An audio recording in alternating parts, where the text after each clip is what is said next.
evidence that's new, that was not known before, where the defendants told the courts that, hey, these machines are certified by the Election Assistance Commission, their software is certified, we perform logic and accuracy tests and other matters, but those two issues, they represent to the court that this is why the machines are safe and why the plaintiffs, Kerry Lake's and Mark Bencham's claims, didn't hold water.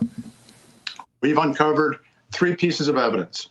One, in 2020 and in 2022, they used altered software, and any statement that that software is certified by the EAC is false. They falsely stated that to the court. They falsely stated that to the Arizona Senate during that audit in 2021, and they falsely stated on their website. Now, this is wild, people. So the logic and accuracy tests were not done, is what he's saying here. Now, you have to remember, this is the attorney that they tried to, sanction. They tried to disbar this guy, Kurt Olson. As soon as this court, do you guys remember what was going on in Arizona just after the 2022 midterms? And Kurt Olson and Brian Blem were pushing this case, and we watched Scott Jarrett on the stand. We watched these people from Maricopa County. One perjured himself, changed his testimony from one day to the next, and then they wanted to go after this attorney. These people are nuts. Second thing that was false.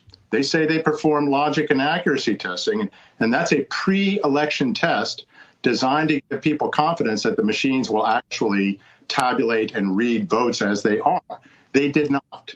They did not perform logic and accuracy tests on any of the vote center tabulators they used in either the 2020 or the 2022 election. They used 5 spares.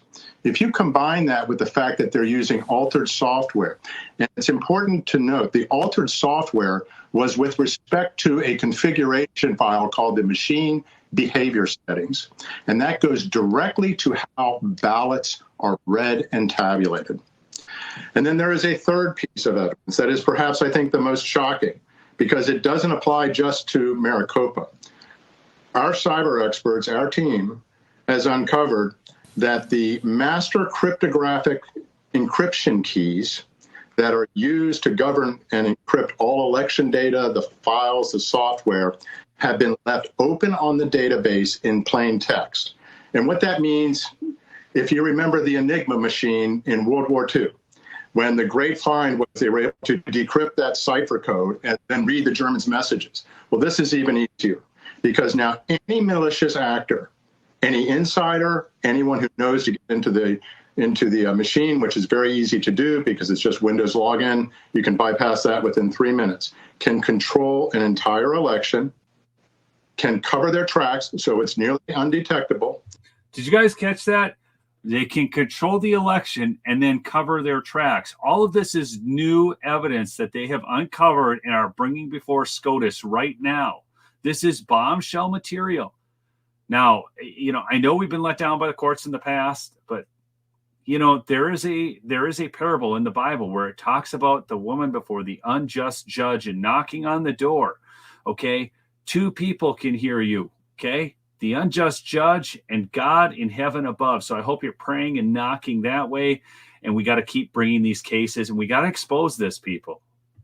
Can intercept any election results that are transmitted, because they have the private key that allows them to decrypt that information, change the results, re-encrypt that information, because it's essentially a God key.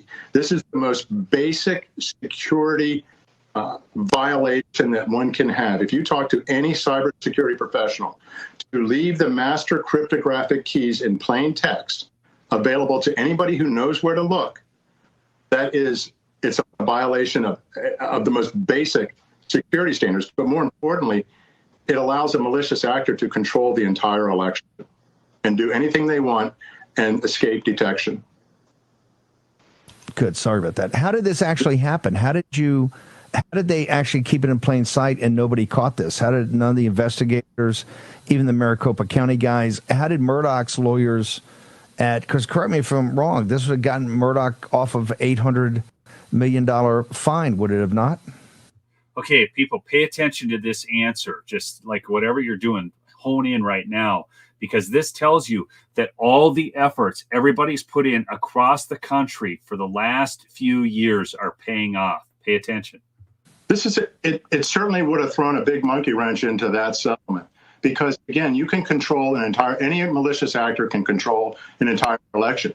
This was found because election databases in 4 Georgia counties were produced pursuant to public records requests. And so our team started going through that. And one of those individuals stumbled upon these cryptographic keys. They're called a Reindel key, an X509 security certificate, and an HMAC key.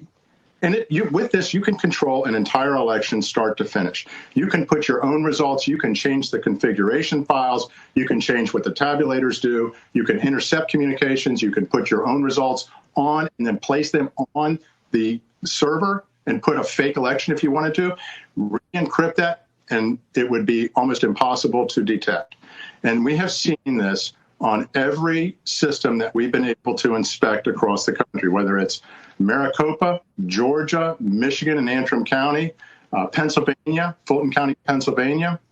And what is even just as stunning is that Dominion, these are all on Dominion machines, and they represent in their contract that they protect election data with AES level 256-bit encryption, which is the standard. AES stands for the Advanced Encryption Standard.